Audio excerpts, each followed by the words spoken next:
गाड़ी हटाओ, साहब की गाड़ी लगेगी यहाँ पर। राहुल, नमस्ते साहब। नमस्ते। ये तुम्हारी सैलरी। साहब पगार क्यों दे रहे हैं? अभी 2-3 दिन टाइम है ना पगार मिलने में। अरे वो हम दोनों कहीं बाहर जा रहे हैं और होली भी आ रही है, तो मैंने सोचा तुम्हारी सैलरी दे दूं। अच्छा ठीक है साहब, शुक्रिया। साहब तो बहुत अच्छे हैं, पगार पहले ही दे दी।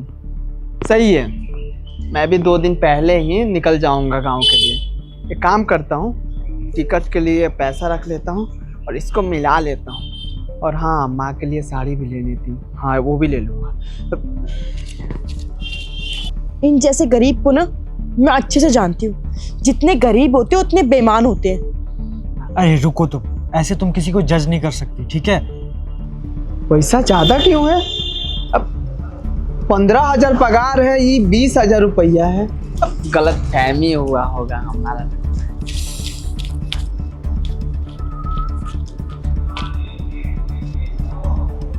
तो सच में 20,000 रुपया है।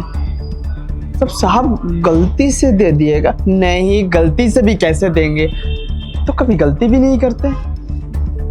20,000 रुपया साहब तो देख के चले, रख लूं क्या? नहीं, पागल हो गया है तो हैं? साहब क्या सोचेंगे तेरे बारे में? हैं?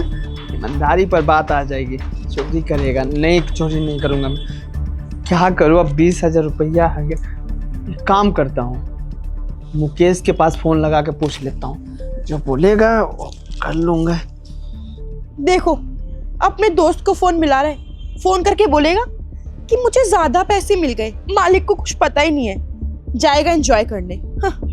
सैलरी मिली है इसलिए वो घर पे बता रहा होगा, ऐसा कुछ नहीं होगा, देखो तुम बस। अरे अब इन सब का कोई फायदा नहीं है, तुम्हारे पैसे गए, लग गया चूना। हेलो मुकेश। मुकेश, तू जानता है ना, हम एक जगह काम करते हैं, गार्ड की नौकरी। हमारी पगार 15,000 रुपया है और साहब हमको 20,000 रुपया दे के चले गए। कहाँ करे, समझ में नहीं आ रहा है। अब ठीक है, मैं देख लूँगा। रख फोन, इससे भी पूछना बेकार है।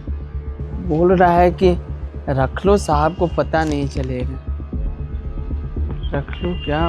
माँ के लिए साड़ी भी लेनी, रख के लेता हूँ। लो, डाल लिए जेब में पैसे। चलो ठीक है, आओ देखते हैं। अबे वो बोला था ना, यहाँ ठेला क्यों लगाया है? चल सब्जी कहीं और बेच। साहब आप आ गए इतनी जल्दी? हाँ, वो हमारा काम हो गया ना। अच्छा ठीक। राहुल, तुम थोड़े परेशान लग रहे हो, कोई बात है क्या? नहीं, परेशान तो नहीं हूँ। वो गांव जाना था ना होली में, तो वही सोच रहा था, परेशान नहीं। अरे राहुल, अगर कुछ बात है तो बता सकते हो तुम हमें। साहब वो कोई बात नहीं, अगर कुछ बात होती तो आपको बताते ना। कोई बात नहीं है साहब। अरे देखो, हम तुम्हारी फैमिली की तरह ही हैं, कोई बात है तो बता दो। हम साहब, हम जानते हैं कि आप हमें अपने फैमिली की तरह मानते हैं। कोई बात नहीं है, सच बोल रहे हैं, बिल्कुल सच बोल रहे हैं। पक्का कोई बात नहीं है ना? जी चल। साहब ये पैसा, ये जब से आप दे कर गए हैं ना, तब से हमको समझ में नहीं आ रहा है कि हम क्या करें क्या नहीं। आप ही बताइए, हमारा पगार 15,000 रुपया है ना, आप हमें 20,000 क्यों देकर चले गए? कब से हम टेंशन में है कि क्या करे क्या नहीं। 20,000 है? हाँ साहब। तुमने कितने पैसे दिए थे? पता नहीं मुझे, शायद मैंने गलती से 15 की जगह 20,000 रुपए दे दिए। हाँ, ये तो सच में 20,000 है। हाँ साहब, ये 500 रुपया हम निकाले थे, इसको मिला के पूरे 20,000 रुपया हुआ है। शायद तुम्हारे पॉकेट का पैसा रहेगा होगा, इसलिए 20,000 हो गए। साहब हम गरीब के पास इतना 5,000 रुपया थोड़ी रहेगा जो जेब में लेकर फिरेंगे। 500,000 रुपया रहता है, वो भी कमरे में रखते हैं चुरा कर, कि कोई चोरी ना कर ले ना ले। अब 5,000 थोड़ी लेके घूमेंगे। आप भी मजाक कर रहे हैं, आप ही का ये पैसा है। अरे 20,000 थे तो रख लेते, तुम देने की क्या जरूरत थी? साहब हम कैसे रखें, ईमानदारी की बात आ जाती ना, और हम बेईमान नहीं हैं।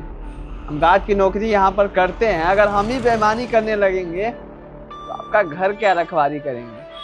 अगर हम ही चोरी कर लेंगे तो आप किस पर भरोसा करेंगे? भरोसा से हमारे ऊपर आप घर छोड़कर जाते हैं कि देख ये घर का अच्छे से ध्यान रखना, और इसी बात का हम पैसे भी लेते हैं। अगर बेईमानी करने लगेंगे तो भगवान भी हमें माफ़ नहीं करेंगे साहब, इसलिए हम लेना नहीं चाहते हैं। और साहब आपको एक बात बताएं, एक मेरा दोस्त है, उसके पास हम कॉल किए थे, बोले थे कि 15 की जगह साहब 20,000 रुपया दे के चले गए। वो भी बोल रहा था कि पैसे रख ले, साहब को पता थोड़ी चलेगा। और आपको पता नहीं चलता पर भगवान को सब पता चलता साहब। हम बेईमानी नहीं करना चाहते, मेहनत का पैसा कमाना चाहते हैं, बस हमें बस 15,000 रुपया दे दीजिए। देखी मैंने तुम्हें बोला था ना, ये ऐसा कुछ भी नहीं करेगा। हाँ जीतू, तुम बिल्कुल ठीक कह रहे थे कि ये हमारे घर के लिए बिल्कुल परफेक्ट है।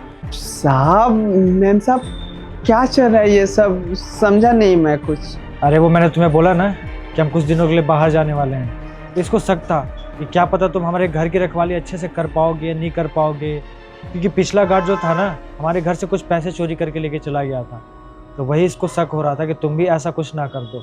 मैंने इसे बोला भी कि ये ऐसा कुछ भी नहीं करने वाला है, पर ये मानी ही नहीं और तुम्हारा लॉयल्टी टेस्ट लेने के लिए तैयार हो गई। लेकिन आज मुझे पता चल गया कि तुम अपना काम बहुत ईमानदारी से करते हो। हाँ, और मैंने ही इनको बोला था कि हम एक टेस्ट लेते हैं, अगर टेस्ट में पास हो गया तो ये हमारे घर के लिए बहुत लॉयल है। बहन साहब आप मेरे ऊपर शक किए, सही है, कोई बात नहीं है, आप भी अपनी जगह सही हैं, पर हम आपको एक बात बताएं, बेईमानी का पैसा नहीं रखना चाहते। अगर चोरी ही करना होता तो हम गांव से शहर क्यों आते कमाने के लिए, और दिन दिन भर ऐसे खड़ा क्यों रहते, चोरी ही कर लेते। बेईमान नहीं है, हमारे माँ बाप ने ये संस्कार दिया है कि बेटा दिन रात भले ही मेहनत कर लियो, लेकिन कभी भी बेईमानी किसी के साथ मत करना, नहीं तो जब वो बेईमानी करने पर आ जाते हैं ना, बेईमानी करने वाला कोई लायक नहीं बचता। अब बस हम हाथ जोड़कर आप दोनों से इतना ही कहना चाहते हैं कि हम पर भरोसा करेंगे ना तो हम कभी आपको धोखा नहीं देंगे। हम अपना काम ईमानदारी से करेंगे साहब, ईमानदारी से करेंगे मैम साहब, कभी फिक्र मत करिए। और जितने दिन के लिए आपको जहाँ भी जाना है आप जा सकते हैं। हाँ, मैं गलत थी, तुम बहुत ईमानदार हो। सुनो देखो, जब तुम हमारे लिए इतना करते हो, मैं भी तुम्हारे लिए कुछ करना चाहता हूँ, और तुम्हारी ईमानदारी को देखते हुए मैं तुम्हारी सैलरी बढ़ा रहा हूँ। आज से तुम्हारी सैलरी पूरे 20,000। सच में साहब? हाँ सच में। बहुत बहुत शुक्रिया साहब, शुक्रिया। सही कहते हैं लोग, अगर किसी के साथ सही से रहोगे तो भगवान भी साथ देते हैं और हर इंसान भी अच्छे से रहते हैं। हमारे साथ भी यही हो रहा है। चलो ये तो हमारी अम्मा का आशीर्वाद है, और अम्मा के लिए साड़ी भी ले लेंगे और होली में गांव भी जाएंगे।